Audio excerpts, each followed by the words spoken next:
esperado pelos agricultores, que é o tempo de colher. E o Senhor tão sábio, o Senhor tão lindo, Ele nos ensina através da natureza, que há tempo que talvez você vai precisar mexer a terra, que há tempo que talvez você vai regar a terra com as suas lágrimas, mas também vai chegar tempo na tua vida que tudo aquilo que você plantou vai começar a produzir, tudo aquilo que você semeou vai começar a produzir, e virá então o tempo da colheita.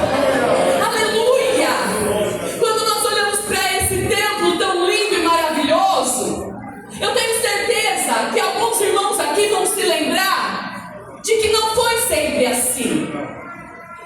Talvez o culto começou na casa de uma irmã, na garagem de alguém, ou numa congregação menor e simples. Talvez há 40 anos atrás, muitos aqui são jovens e não chegaram a ver este tempo. Mas lá atrás, alguém plantou uma palavra nesta terra chamada cravinhos. Lá atrás, alguém ousado iniciou um trabalho nesta terra chamada cravinhos. E hoje, olha esta igreja linda. Hoje, olha esta igreja maravilhosa. Orquestra, varões, círculo de oração. E você aqui desfrutando do tempo da colheita. Aleluia! Eu gostaria que meu amigo do teclado acompanhasse, por favor. Deixa Deus te usar.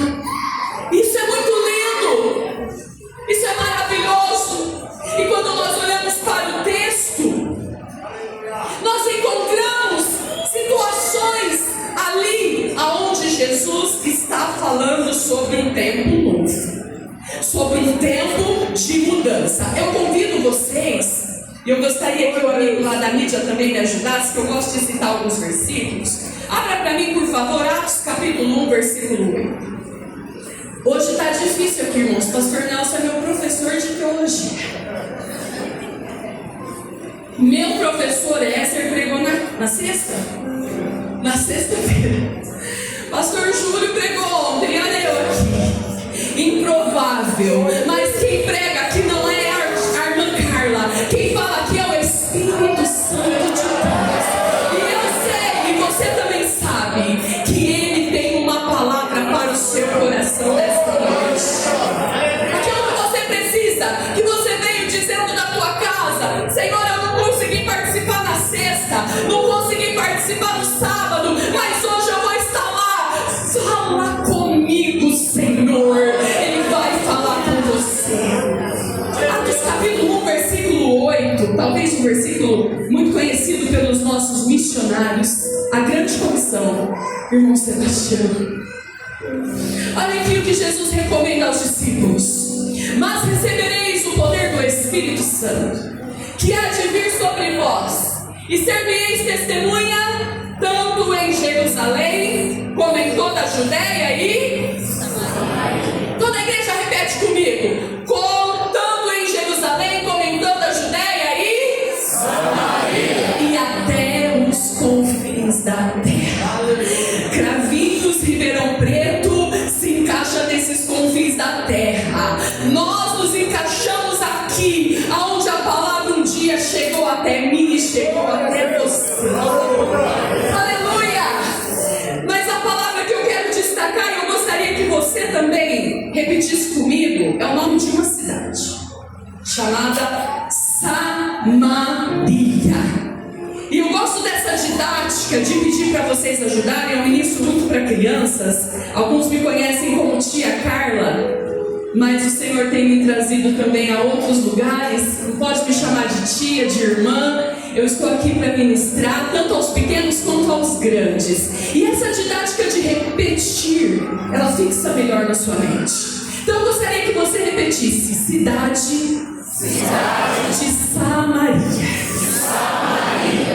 O texto de João capítulo 4, ele vai narrar a história de um povo. E lá no início deste capítulo, nós vamos observar entre parênteses algumas palavras que diz assim: e os judeus e os samaritanos não se entendiam. Antes de Jesus ter um encontro com a mulher samaritana, deixa muito claro no texto que ali havia um porém.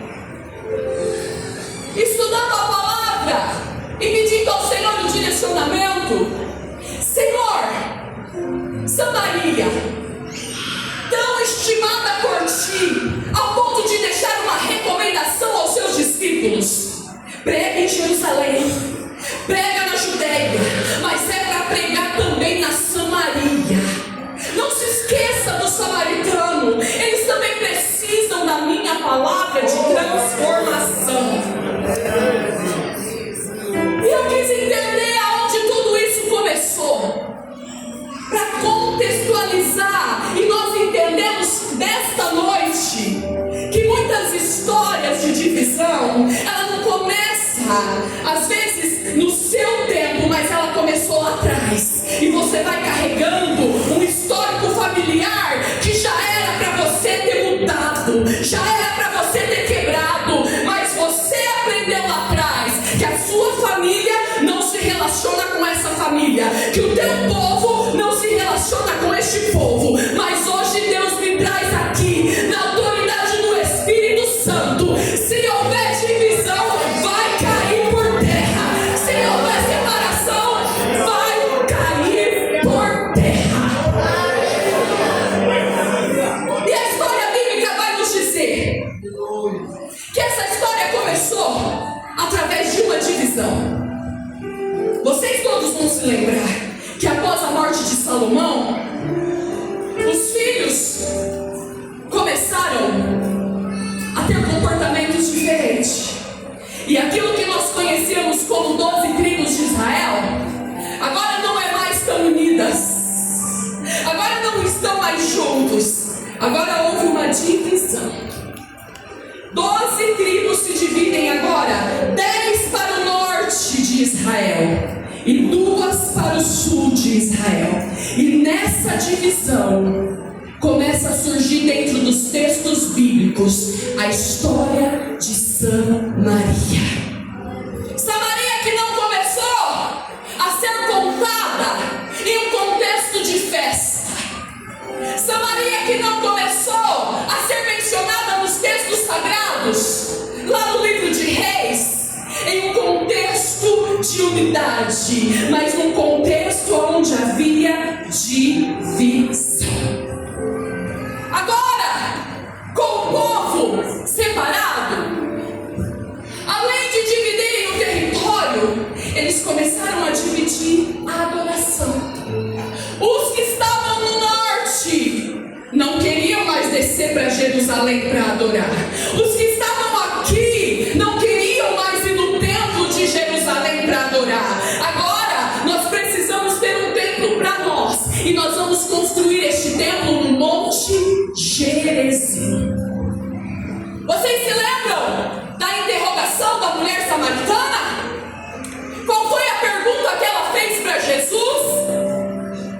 Quando ela percebe que ele é um profeta: Senhor, tanto tempo eu quero saber aonde eu preciso adorar. Uns dizem que é em Jerusalém, outros dizem que é no Monte Gerizim. A minha cabeça está confundida. Eu preciso saber aonde eu devo adorar. Tudo isso começou muito tempo antes de Jesus ter esse encontro com essa mulher. Entra na história, no capítulo 16 de 1 Reis, e eu gostaria que você lesse lá na sua casa, no seu devocional com Deus, porque eu sei que você faz.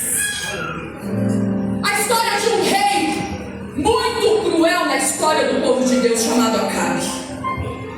Acabe era um rei que já vinha com tradições da família de adoração a outros deuses. Mas a pior fase da vida de Acabe é quando ele faz um relacionamento, uma aliança com uma mulher chamada Jezabel. Aquela mulher que não tinha limites para alcançar aquilo que ela queria. A mulher que não tinha limites para alcançar aquilo que ela queria instituir agora lá em Israel. Ela vem, mas deuses. E ela começa a tirar a adoração do Deus verdadeiro. Ela começa a tirar a adoração do Deus de Israel. Ela começa a fazer cair por terra todos os ensinamentos que o povo já tinha recebido. Samaria, então, agora comandada por Acabe e Jezabel, começam a viver um tempo de sequidão. Começam a viver um tempo de escassez.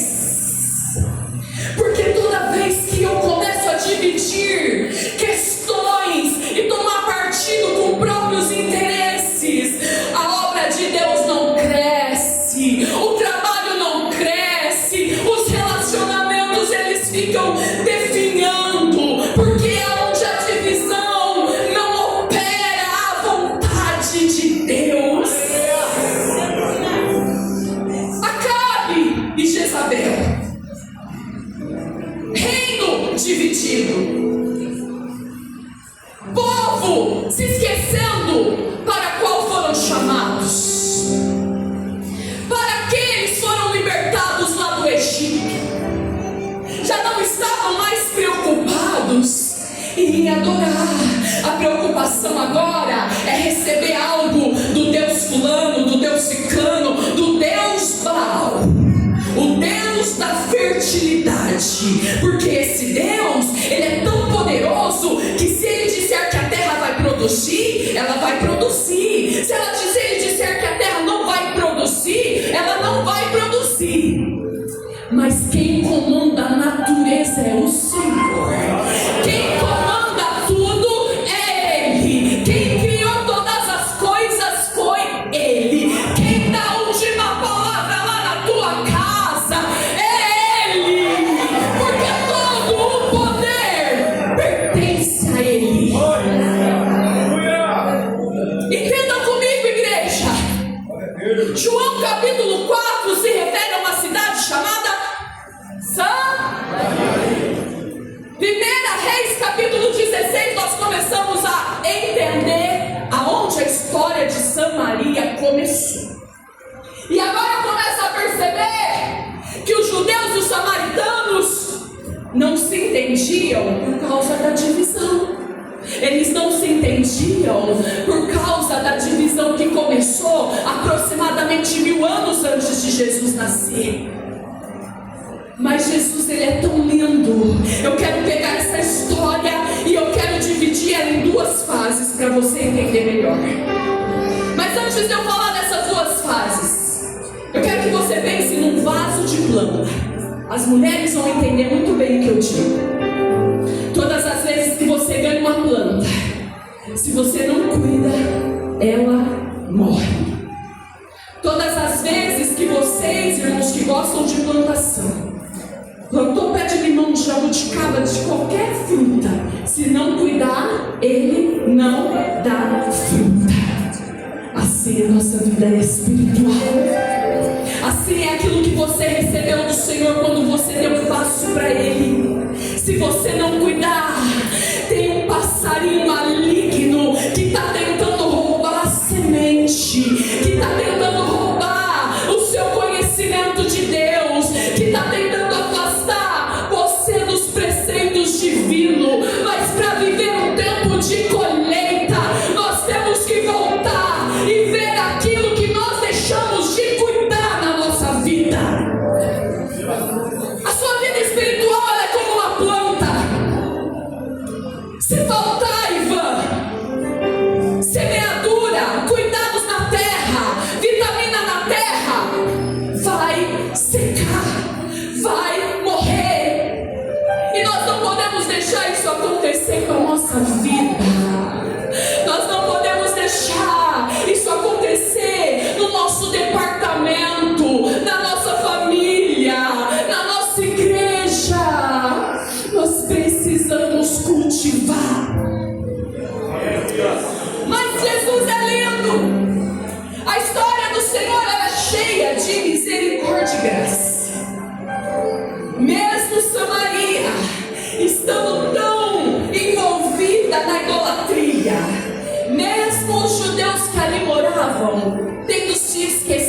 texto entre a primeira parte que eu quero meditar com vocês e se chama restauração.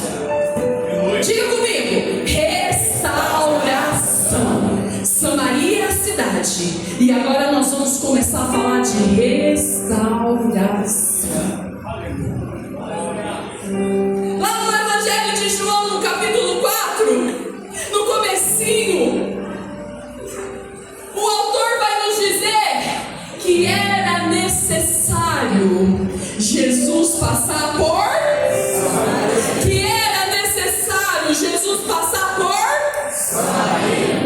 Agora eu quero te dizer que naquela Samaria, no tempo de Acabe, também era necessário que Deus levantasse um profeta. Que naquela Samaria do tempo de Jezabel, também era necessário que Deus enviasse alguém que pudesse trazer uma palavra de restauração. Deus que se importa com aquilo que você faz, com aquilo que você pensa, com aquilo que você espera, Ele sempre vai levantar alguém para dar um despertamento na tua vida. É uma palavra que sai do púlpito, é uma palavra que você recebe lendo a Bíblia na tua casa, é uma palavra que alguém direciona para você, baseado nos conhecimentos de Deus, mas Deus sempre vai usar alguém. E quando nós olhamos para a restauração, eu quero que você coloque, por favor, 1 Reis, capítulo 18. Nós vamos encontrar a vida de um homem chamado Elias. Elias, o profeta, conhecido como o profeta do fogo. Talvez você já ouviu a história de Elias. Até as crianças já conhecem a história de Elias. Mas quando eu vou para o livro de 1 Reis, no capítulo 18, eu vejo como estava a cidade de Samaria e por que Deus levantou Elias. Versículo 2, por favor, no capítulo 18, diz assim: assim foi Elias apresentar-se a Acabe.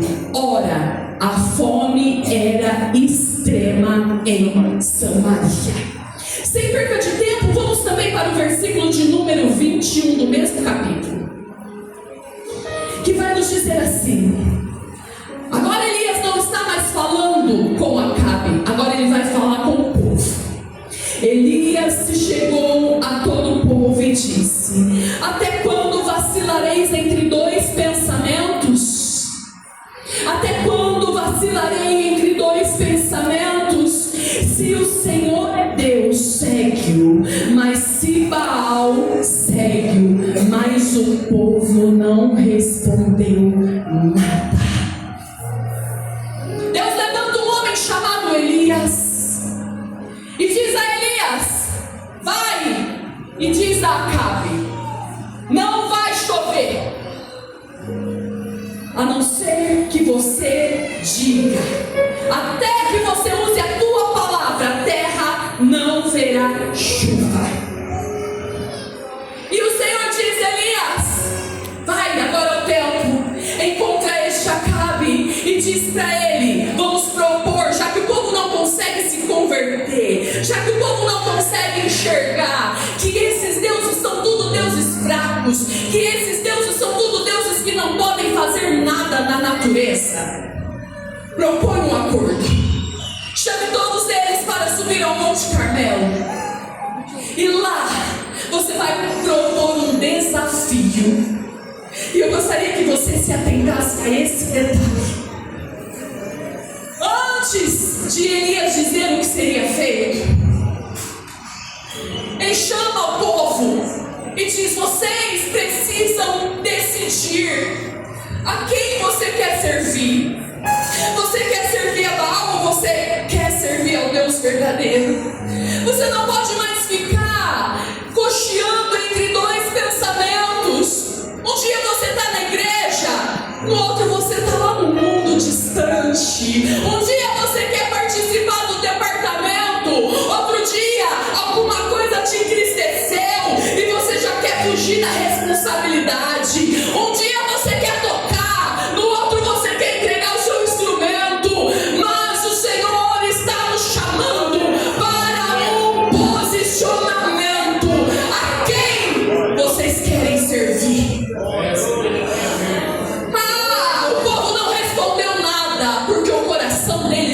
estava obstinado, duvidoso, cheio de pontos de interrogação na mente. Se nós estamos sofrendo até hoje, passando fome e necessidade, talvez a culpa é dele. Mas agora vamos ver quem é o Deus verdadeiro. O povo sobe ao monte obedecendo aos comandos de Elias. Acabe sobe ao monte obedecendo aos comandos de Elias.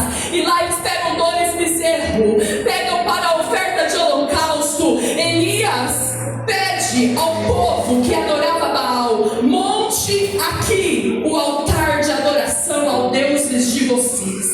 Pode montar, escolhe o animal que vocês querem, fiquem à vontade, façam o altar de vocês. Desse lado eu também vou fazer o meu, desse lado eu também vou oferecer um holocausto. O povo foi lá, construiu o holocausto, construiu o altar, colocou o holocausto lá, na verdade, e começaram a clamar. E começaram a clamar. E começaram a clamar.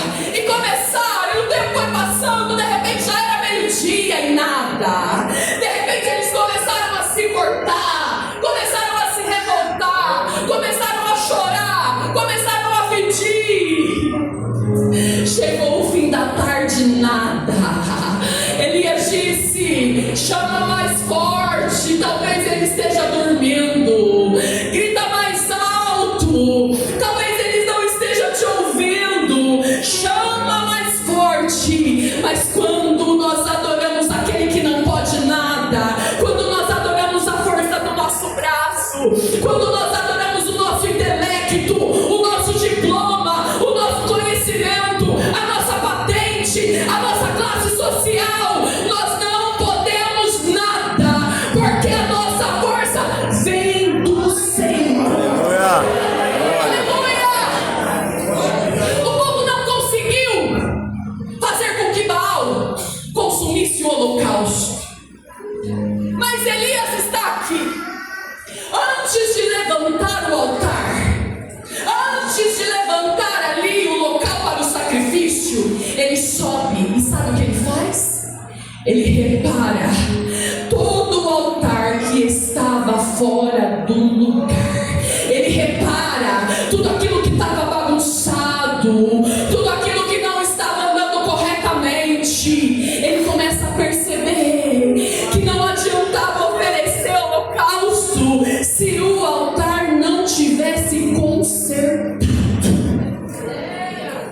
Não adianta cantar bonito se o teu altar está bagunçado. Não adianta pregar bonito se tem o seu altar fora do lugar. O Senhor está chamando hoje para fazermos uma reflexão. Como está o teu altar? Aleluia! E eu falo aqui debaixo do temor e tremor do Senhor, porque essa palavra, antes de ser transmitida para vocês, ela cortou para mim. E o Senhor me pergunta, e pergunta para você: como está o teu altar?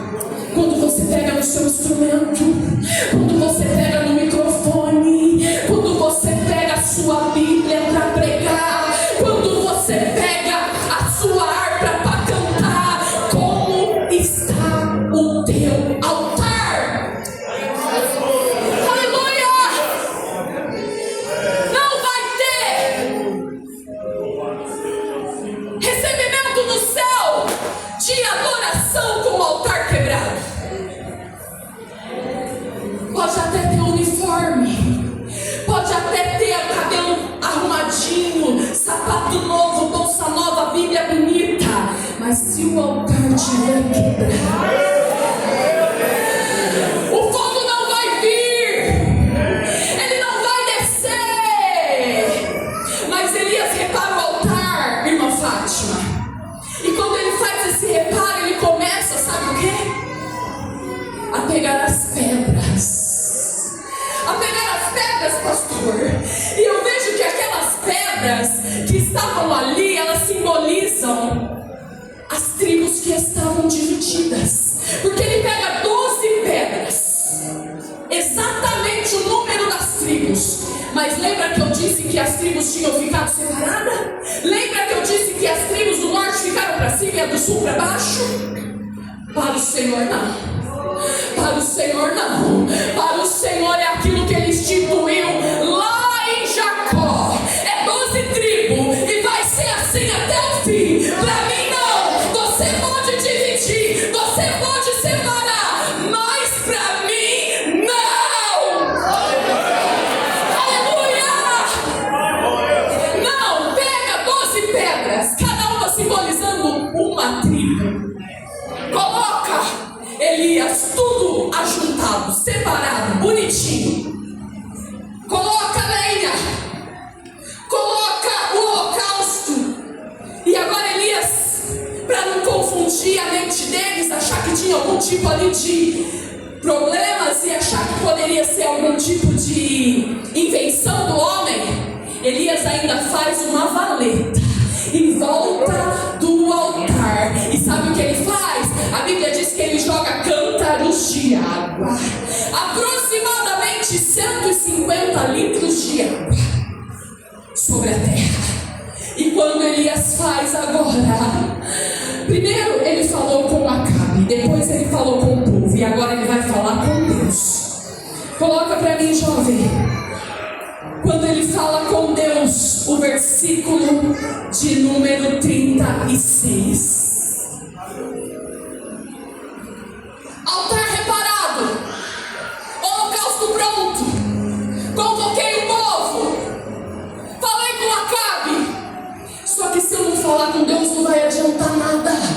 Vão achar que isso é mágica, vão achar que é o meu argumento, que é a minha oratória, vão achar que é porque eu falo bem. Não, não vai ser glória para mim, vai ser glória para Ele. E ele começa a orar. Quando chegou a hora da oferta de cereais, o profeta Elias aproximou e disse: ó Senhor, Deus de Abraão, de Isaac e de Israel, relembrando a aliança que Deus tinha com o povo, manifeste-se hoje que Tu és Deus em Israel e que eu sou o Teu servo e que conforme a Tua palavra fiz todas essas coisas. Continua.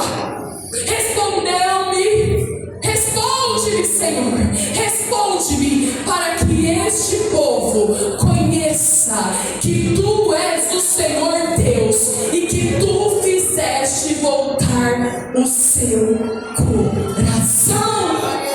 38. Quando você ora, sabe o que acontece? Você atrai a atenção do céu. Quando você ora de todo o coração, até fogo do céu vai descer sobre a igreja.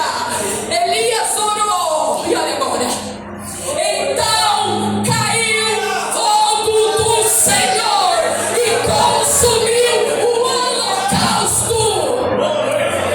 Não foi só o holocausto. Além de consumir o holocausto, consumiu a lenha, consumiu as pedras, o pó que saíram das pedras, e ainda lambeu toda a água que estava ao redor. Esse é o nosso Deus.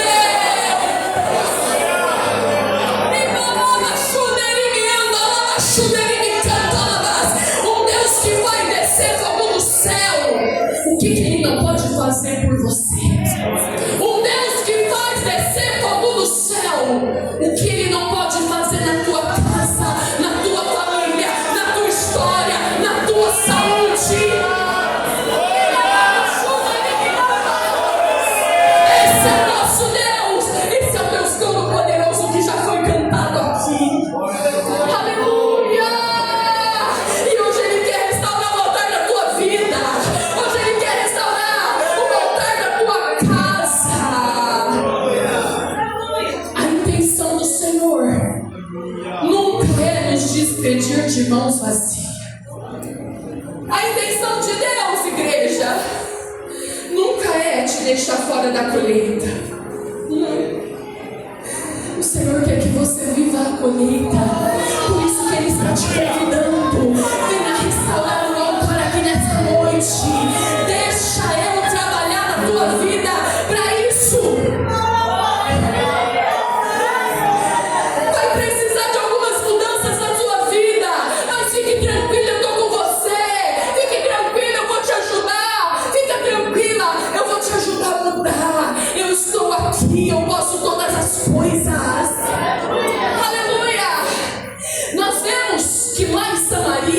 de Acabe, Deus leva Elias para restaurar o altar. E hoje o Senhor está nos convidando a restaurar o nosso altar. Mas quando eu olho para Jesus chegando em Samaria, irmão Sebastião, eu vejo um Jesus que agora Ele quer restaurar um relacionamento. Eu vejo um Jesus interessado ainda em restauração, independente do que aquele povo, do contexto que ele vivia, pensava. Se eles gostavam ou não dos judeus. Olha, Jesus mudando a trajetória. Era necessário passar por Samaria para restaurar uma mulher que estava com seus relacionamentos quebrados, feridos, machucados.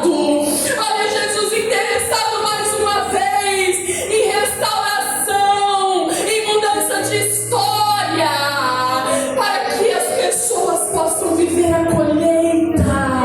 É necessário deixar Jesus te restaurar.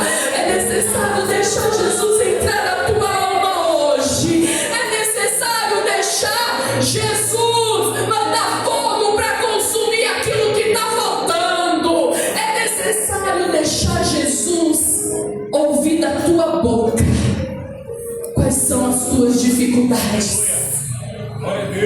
O que depende de mim? Uma conversão verdadeira. Não é só da boca para fora para agradar o pastor. O que depende de mim? Uma metanoia. Romanos 12:2.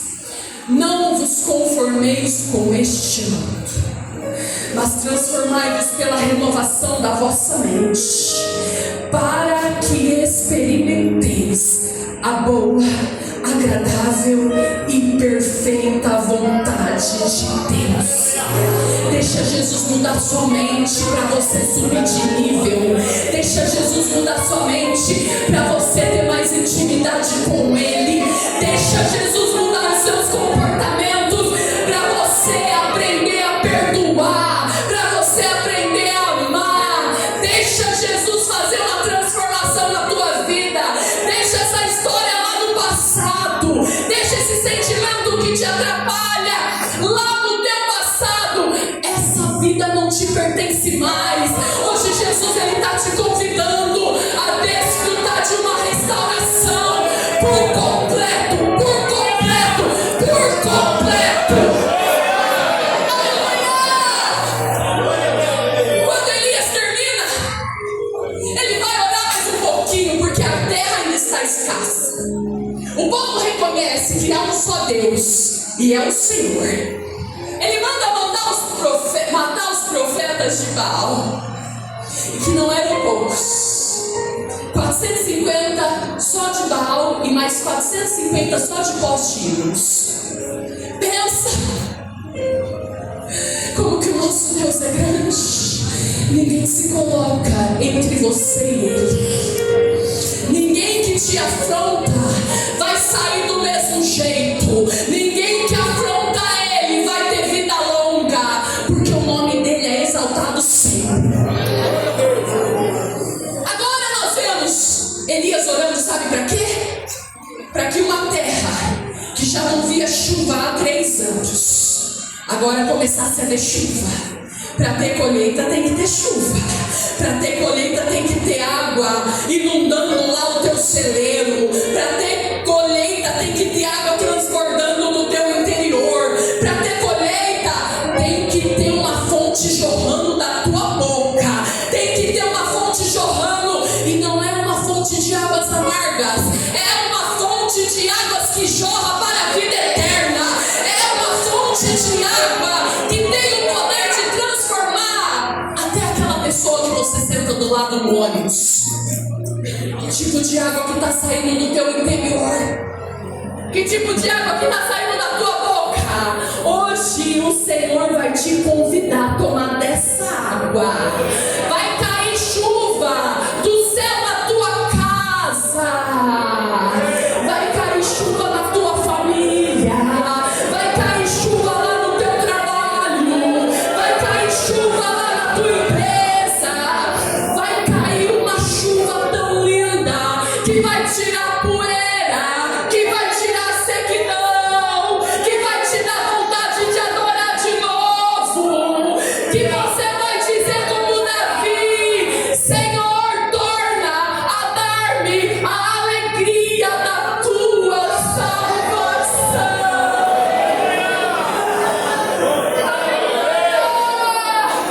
Deixa essa chuva te molhar hoje. Deixa essa chuva te inundar hoje. Deixa essa chuva descer sobre a sequidão da tua alma. Quanto tempo faz que você não chora? Quanto tempo faz que você não fala em línguas? Quanto tempo faz que você não adora Ele com o coração quebrantado? Mas eu venho na igreja terça, quinta, domingo. Eu canto no conjunto, no coral. Mas eu não estou falando de liturgia. Eu não estou falando de liturgia. Eu estou falando de quebrantamento. Eu estou falando de quebrantamento. É deixar Ele trabalhar no teu interior. É deixar Ele restaurar tudo aquilo que está fora do lugar da tua vida. É deixar Ele te ensinar o caminho de novo da adoração. É voltar ao primeiro amor. Lembra quando vocês e eu também aceitamos a Jesus? Era uma sede tão grande que a gente queria sair falando para todo mundo. Eu conheci alguém que transformou minha casa, minha família. Você precisa ir na igreja comigo. Hoje nós passamos dias, semanas, meses sem falar dele. Quando a mulher samaritana foi restaurada através de um diálogo com Jesus,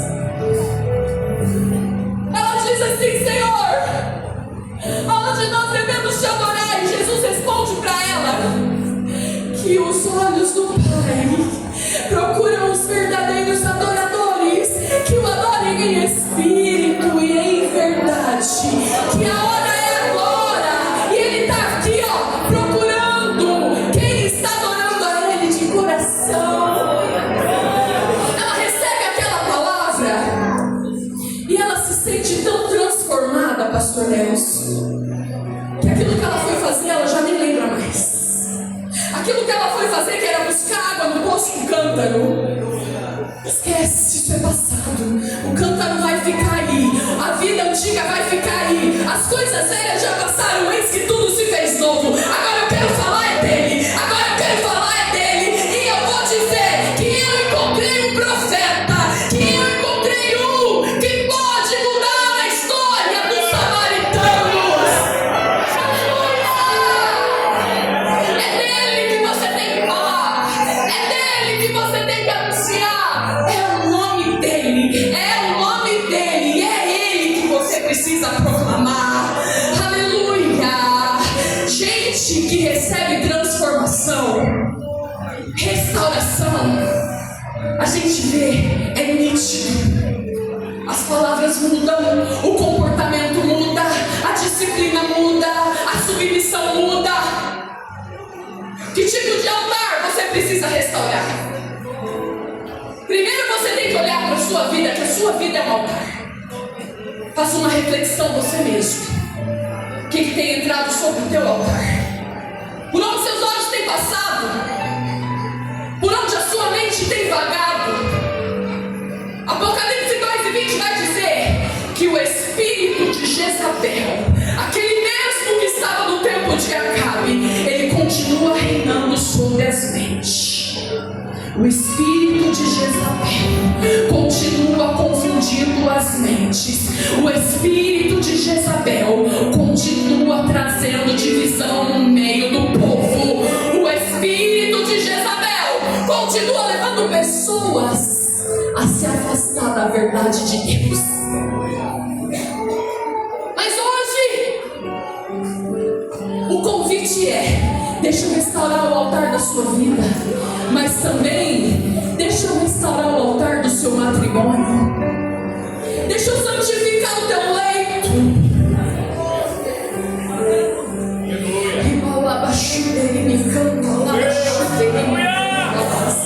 O teu quarto é um altar de adoração a Deus. O teu relacionamento íntimo é um altar de adoração a Deus. A tua mesa